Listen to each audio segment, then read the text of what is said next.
Good morning and welcome back to Ruby Jean Reads. I'm Ruby Jean. I like to read. And today we are going to be continuing the alphabet challenge. A couple things off the bat. We're going to be starting with book H today. I am very sick, so I sound really nasally, but I also am kind of whispering because Sebastian's still asleep because it's 8 a.m. in the morning. Last but not least, today is September 1st. You're probably watching this well into September, but because it is the 1st of September, I have my flannels, I have my pumpkin pillow, I also have my pumpkin mug. So now is really not a good time, if I'm being totally honest. And then I made pumpkin chocolate chip muffins last night, and this is not for you. I think that would make you pretty sick, so we're going to keep you very far away from the muffin. You just ate breakfast, too. And by all means, let's start with book H, Happily Never After, and this is by Lynn Painter. I don't know, Lynn Painter has a way of encapsulating the 1990s rom-coms while still remaining original. She uses classic tropes, but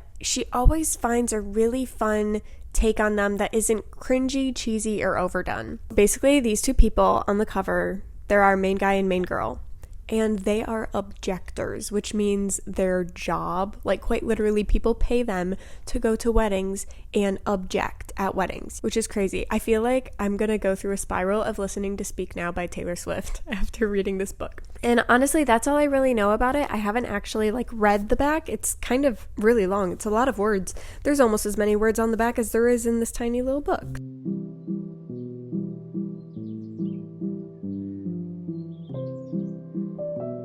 Good morning.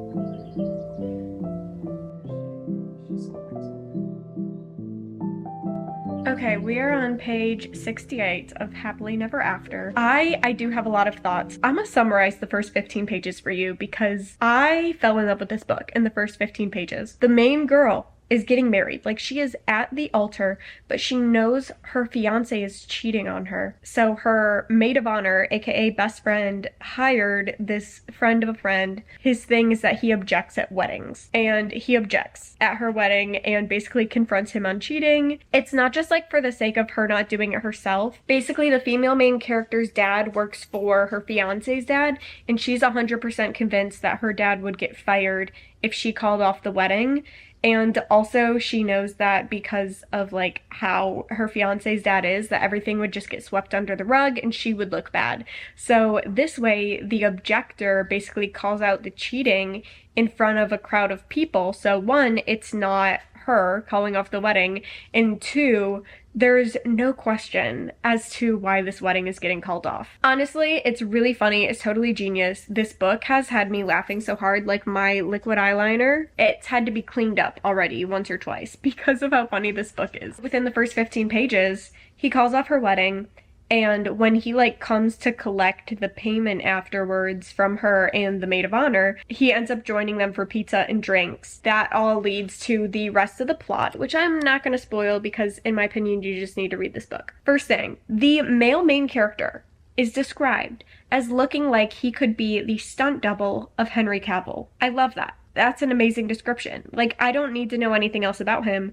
I already have such a strong visual. Say no more. The second thing that I don't necessarily love, this could be intentional by Lynn Painter, so I'm not gonna write off this all of a sudden. It could be a stylistic choice. We have dual POV, and we go back and forth between Sophie and Max, which are the main female character and the main male character. I love Sophie when I read about her from Sophie's perspective. When you hear her mind and her thoughts behind everything and all that, I love Sophie. But when I jump into Max's view of her, she's so annoying. She's a pick-me girl. It's very much giving, I'm not like the other girls, which is so annoying because, can we please write an original female main character? You're not unique and special because you like cats and Taylor Swift. If you ask me, majority of the females I know like cats and Taylor Swift. So why are we acting like you're not like the other girls? That has been really annoying, but I do think that's kind of a pattern in Lynn Painter's writing, is that her characters are obsessed with Taylor Swift and cats, which, great. Don't make it your personality though. Let's find something else. Also, she doesn't believe in true love, which I feel isn't in and of itself cringy, but for some reason, when she talks about not believing in true love in her own chapters, it makes sense. But when she talks about not believing in true love from Max's perspective in chapters, it seems really pick me girl and like I'm asking for you to change my mind. So I don't know, maybe that's intentional and they're trying to tell us something about Max's perception of her or her perception of herself, but it also could just be a disconnect. Like I almost feel like Sophie is two different people in the two different POVs. Because of Sebastian's work schedule, we aren't going to be able to go to church physically, so I'm gonna have to live stream church from home today, which I don't prefer. I'd prefer to go in person, but also it is what it is. I will be putting down my book to live stream my church's Sunday morning service, and then we'll jump right back into this. I'm just so mad, irrationally angry. And I'll preface this with, I love Lynn Painter. I honestly am in denial that this is actually a Lynn Painter book. This book had one of the most amazing premises. I loved the premise of this book. I was so excited about it. We have confused the difference between a slow burn and just blatant stupidity. It's so bad. Every single opportunity that there has been for a super romantic moment, the characters ruin it for the sake of complicating things. That is not a good slow burn. A good slow burn should be building up tension for the relationship. At this point, I could care less if they get together. If anything, I'm almost rooting for them not to get together. I definitely need a snack because I think I'm hungry and that could be contributing to like the frustration. But if you ask me, the first 75 pages were really, really good. Honestly, I don't know if it was exactly 75 pages, but like the first bit, like the first third of the book was actually really good. Everything after that has been horrible. Every single time I'm like, Lynn Painter cannot possibly mess up this amazing scene. She throws in something, and I think it's supposed to be building up my angst for them to get together, like that slow burn kind of idea. Guys, slow burn is my favorite.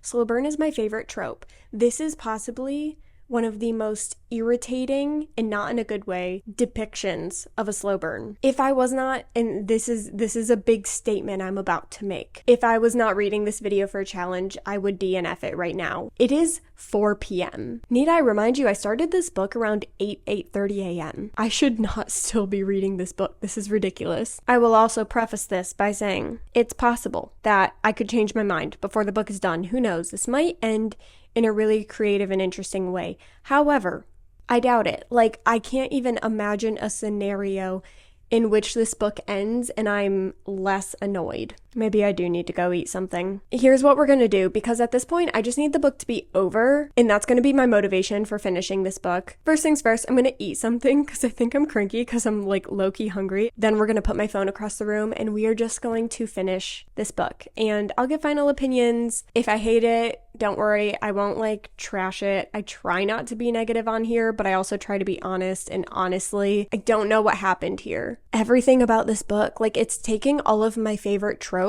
and just butchering them. And that's really, really hard to read. So let's just rip the band-aid off, per se, and finish this book. Last thing, and then I swear I'll stop. No adults talk like this. I think that's what's really bothering me. I feel like that's something I've noticed in previous Lynn Painter books, but it was fine because it was so like fun and whimsical, but it's just like so painfully childish the way these adults talk, and it's under the guise of flirtiness. Also, that's another thing about the flirting. There is a difference between teasing someone and just outright bullying them. Like, if a guy was interested in me and started talking to me like the way these two people talk to each other, I would suggest therapy. I wouldn't suggest a date.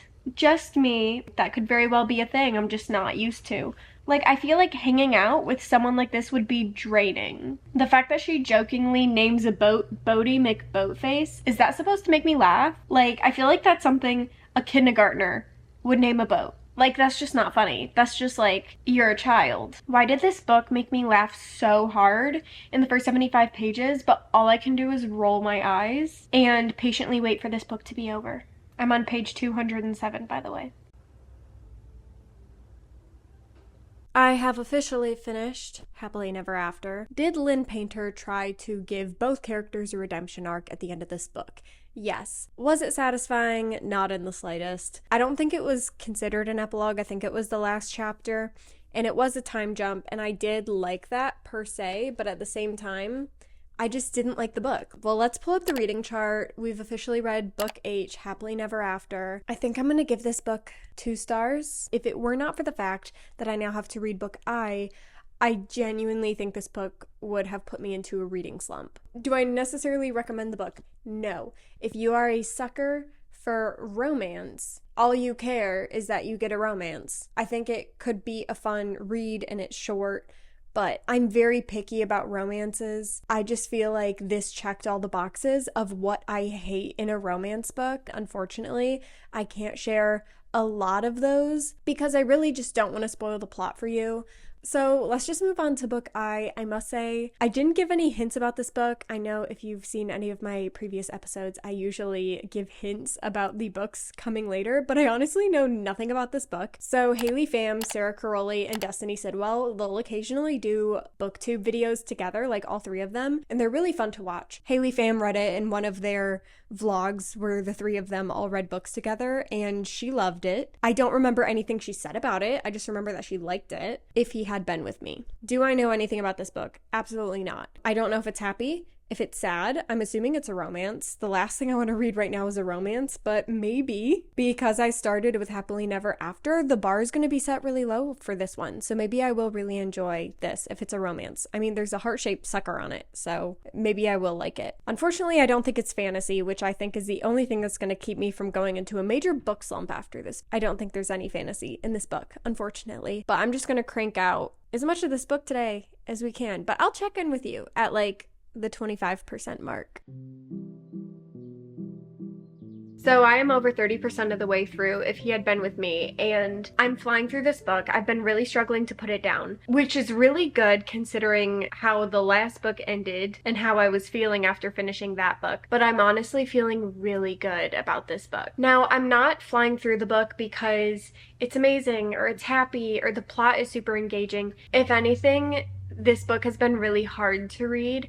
I think mostly because there are certain aspects to the main character that are a little painfully true about myself in like high school and middle school age, and I really just want to like jump into the pages and give her a hug and tell her that life does not need to be that complicated and that she's gonna be okay. So yeah, I feel like this book is almost like triggering to me because I really do not want to remember high school and middle school like at all, but I unfortunately am having to tolerate it to read this book. It's painful, but I feel like because of that, I'm really rooting for her and I want what's best for her, and I really hope things work out for her in the end of this book. I don't know. I feel like I've almost cried multiple times while reading this book just because of how painful it is. Like I feel for her. Thankfully, I didn't have it as bad as she does in the circumstances of her life, thank goodness, but the way she views life and the way she views friendships, the way she views relationships, the way she just views conflict in her life, I feel like her mindset and her way of thinking is very similar to what I struggled with in high school and middle school. Honestly, it's just painful to think about, so I won't talk about it too much. I feel like this is becoming a very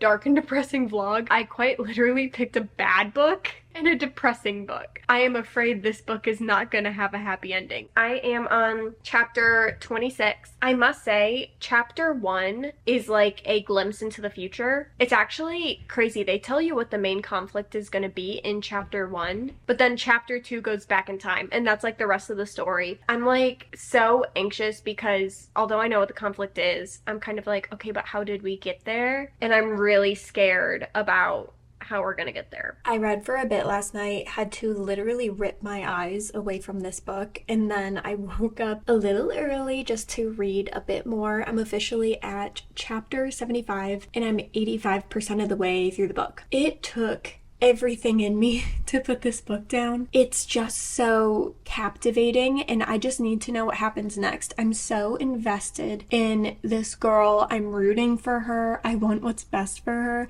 Honestly, it feels like you're reading her diary. I think that's something that I didn't really articulate before, and maybe it's because I hadn't really in my brain thought of it like that, but it's definitely what this is. You feel like you're reading this girl's diary from middle school up until right now. I'm at the summer before she goes to college. So quite literally the last 5 or 6 years of her life, and then there's a bunch of flashbacks, so you even see parts of her childhood. She's so introspective. I can definitely relate to that. But so much of what she writes is so captivating to me. Like I said before, I'll say it again, I'll keep saying it. I just want to jump into the page and give this girl a hug. I feel like we're starting to see a healing journey for her, which I was really hoping for. I think my biggest fear was that this book was going to end and nothing was going to change for her, but I feel like things are changing, whether or not for good or bad, I'm not quite sure. It's just very interesting to see her journey, and it feels very real. Like, it feels like this could have been based off of a true story. Sorry, the lighting is really dark and weird. I just have a lot of backlight today because it's a very sunshiny day, which in the valley, it's usually very cloudy and foggy, especially at this time of the day, so I'm not complaining about blue skies and sun, but it's definitely something I am not used to. If anything, I usually put my camera up there and I would be filming standing right in front of my bed, but it's so bright that I looked like Casper the Ghost. Literature is supposed to impact you, impact the way you think, impact the way you feel, and this book has definitely done that. If this isn't like an amazing plot, or I don't love that there's like a happily ever after or not, wow, the sun is really a paid actor today. Regardless of how the plot goes, there is simply no denying that this book did have a very emotional effect on me. It forced me to like think about things in different ways. So I just think that's really cool how literature can do that. I really do think that this book is going to haunt me, and I don't really mean that in a negative way. I feel like this book is going to stick with me for a very long time. So I did pick book J and book K today. Unfortunately, however, I will not be reading them today since I need to read Harry Potter and the Sorcerer's Stone. It is officially September, so I need to start this reread, and I have a friend coming over to watch the first movie tonight, so I need to finish this book. It's time to finish If He Had Been With Me. I'm honestly horrified. I've officially finished the most emotionally scarring book that I've ever read, and I'm just in shock. Add it to the chart. If He Had Been With Me, 5 stars. You should read this book, but I would highly suggest not expecting to function after you finish it for like 1 to 3 business days. So with that being said, I'm going to close this out here. In the meantime, while I recover, you should definitely check out some of my other reading challenge videos, or subscribe and stick around for some of my other bookish related videos. And I will see you next week with a new video.